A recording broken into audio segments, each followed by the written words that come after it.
Pemuda ini beruntung banget, karena setelah dipilih sama Dewa Keisekai, dia harus berkelana dan bertualang dengan seorang tante elf cantik untuk mencari jawaban dan alasan kenapa dia bisa dipindahkan ke dunia isekai. ところであなたそこから降りてこなかった？この人何者なんだろう。だのね。まあ16歳です。え？入ってきた獲物を迷わせて力尽きたところ。 Cerita bermula pada suatu hari yang cerah, memperlihatkan seorang pemuda bernama Hibiki yang tengah dikejar sama kelinci bertanduk. Dan entah bagaimana bisa, Hibiki malah tiba-tiba respon ke dunia isekai yang luas itu, lalu dikejar oleh kelinci bertanduk yang siap untuk mengsodok Hibiki. Meskipun aneh dan tidak manuk akal, Hibiki saat ini harus fokus kabur dan lari terlebih dahulu dari kejaran sang kelinci yang semakin dekat setiap incinya. Sementara tak jauh dari tempat tersebut, seorang tante elf yang sedang berburu monster di hutan para monster gak sengaja mendengarkan teriakan Hibiki dari kejauhan. Lalu kembali pada Hibiki, di mana saat kelinci itu akan menyerang dan menyodok punggung Hibiki.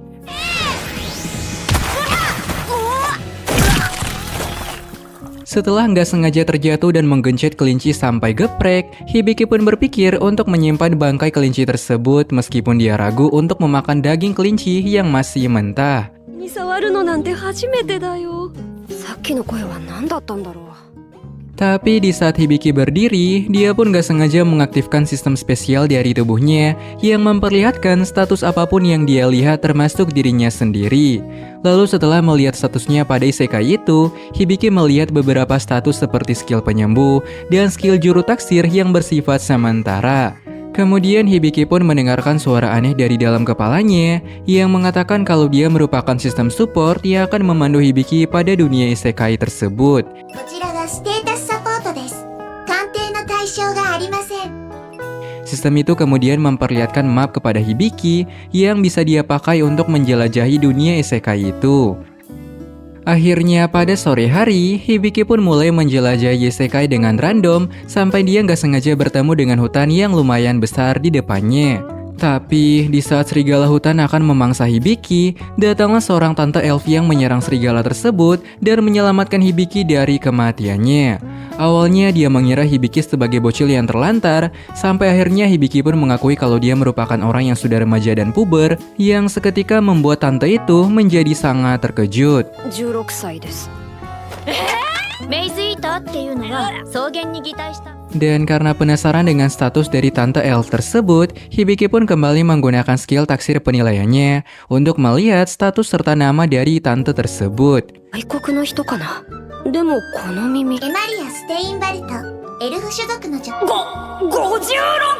Hingga pada malam harinya, gadis itu pun langsung memperkenalkan namanya sebagai Emilia dan meminta maaf karena telah mengira kalau Hibiki adalah seorang bocil yang sedang terlantar. Hibiki di sini juga menjelaskan kepada Emilia kalau dia merupakan orang Jepang yang terdampar ke dunia Emilia.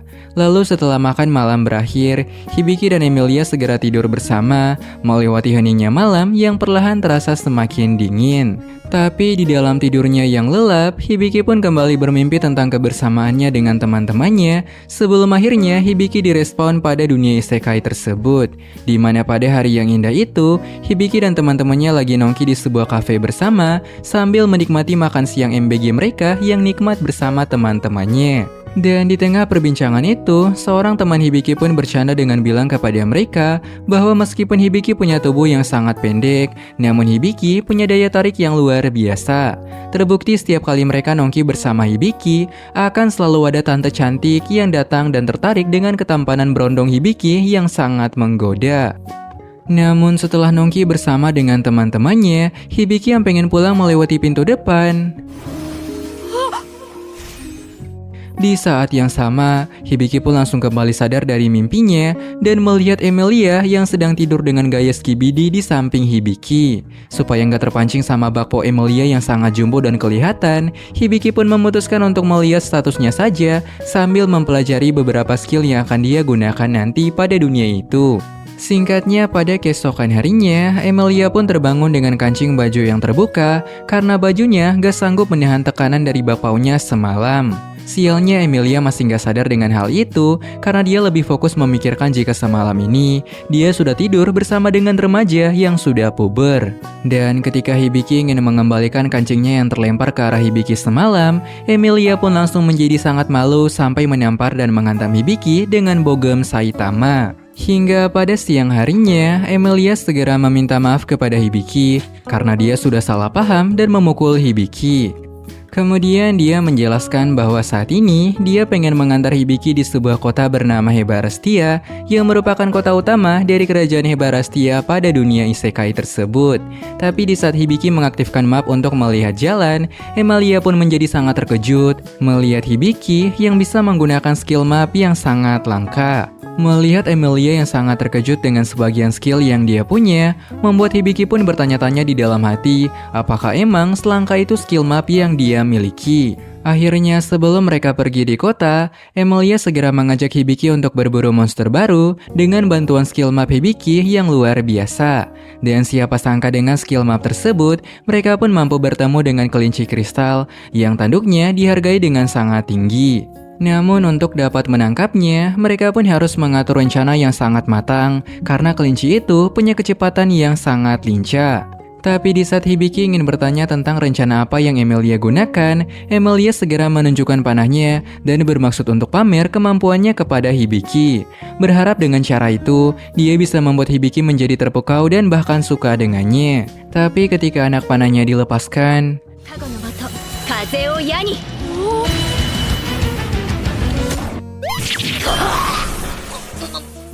setelah Emilia malu karena skill isunya, Hibiki pun mengajak Emilia untuk mengatur rencana baru untuk mengalahkan sang kelinci yang sangat lincah. Yaitu dia akan menjadi umpan untuk kelinci tersebut agar membuat intuisi dari sang kelinci menjadi melemah.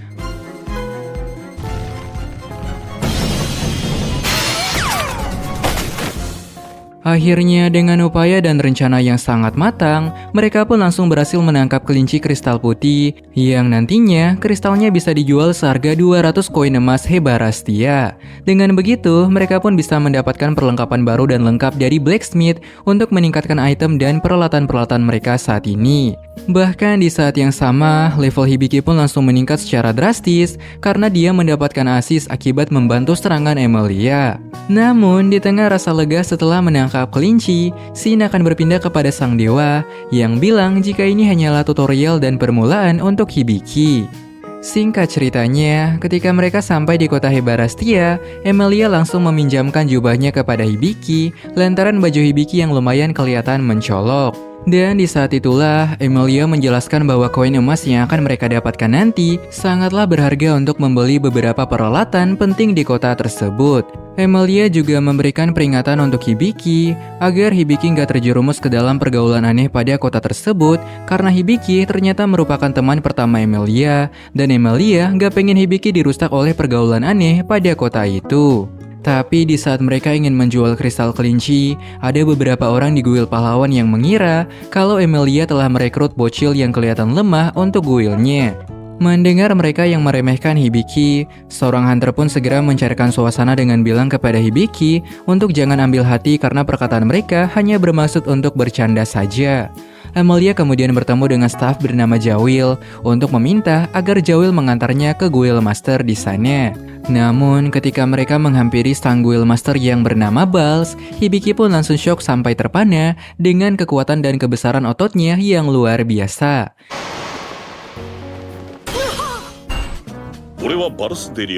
Sementara itu, Emilia dan Jawel pun merasa kesal dengan reaksi Hibiki yang berlebihan, yang sangat FOMO dan terpukau dengan otot-otot steroid seperti itu. Bahkan saking kesalnya dengan reaksi Hibiki yang terlalu berlebihan, Jawel dan Emilia pun segera menyatukan kekuatan sihir mereka untuk menyerang Hibiki dan Bals yang sedang pamer. Kemudian dengan nada yang sangat serius, Emilia segera tawar-menawar dengan Bals untuk menjual kristal kelinci yang sangat langka tersebut. Dia menawarkan dengan harga 700 koin emas sesuai dengan kesulitan saat menangkap kelinci kristal tersebut.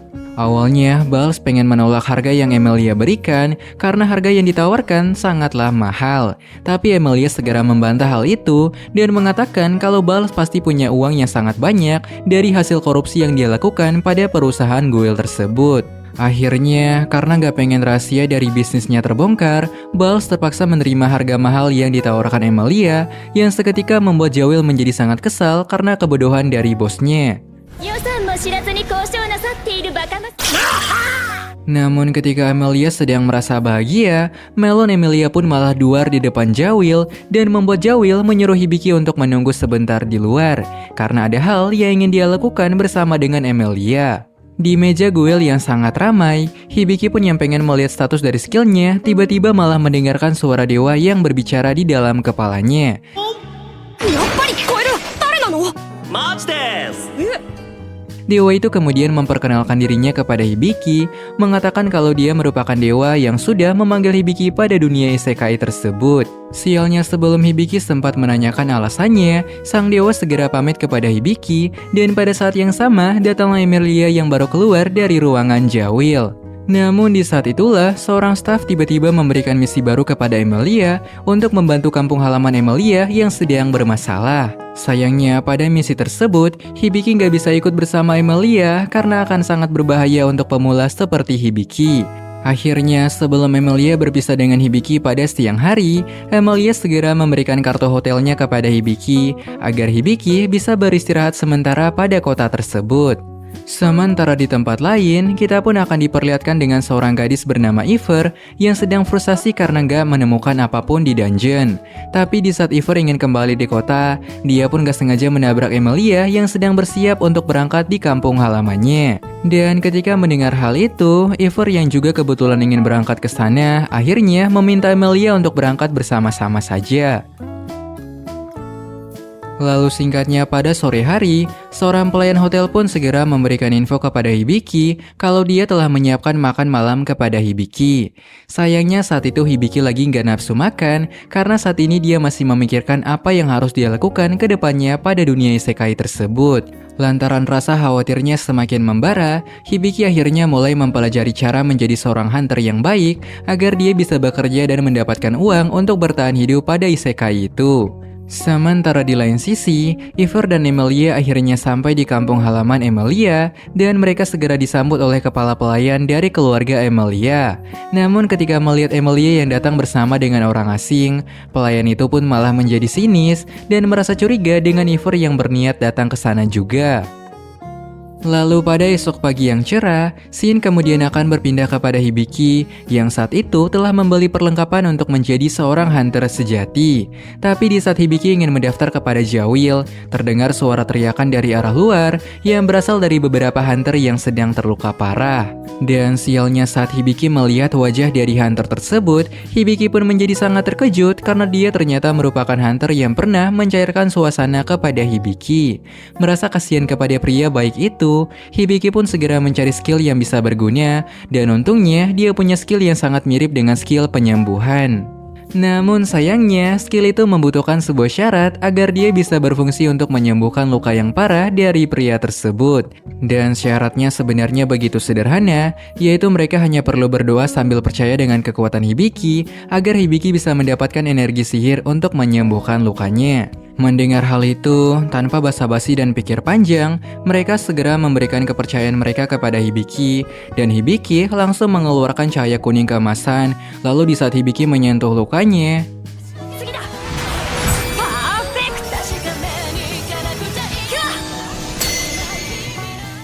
tetapi karena terlalu banyak energi sihir yang terkuras, tubuh Hibiki pun menjadi lemas tak terkendali sebelum akhirnya pingsan dan kembali memimpikan masa lalunya.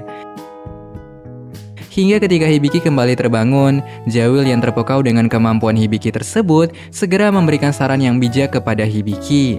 Dimana karena Hibiki punya skill healer yang luar biasa, Hibiki sebaiknya langsung join ke dalam party yang hebat saja daripada menjadi solo hunter yang sangat beresiko. Apalagi di luar sana, mungkin akan ada orang jahat yang ingin mengincar Hibiki untuk bisa mencuri kekuatan healer Hibiki yang sangat berharga. Tapi Shin kemudian akan berpindah kepada seorang serigala yang nampaknya sedang dipenjara pada suatu tempat bersama seorang gadis.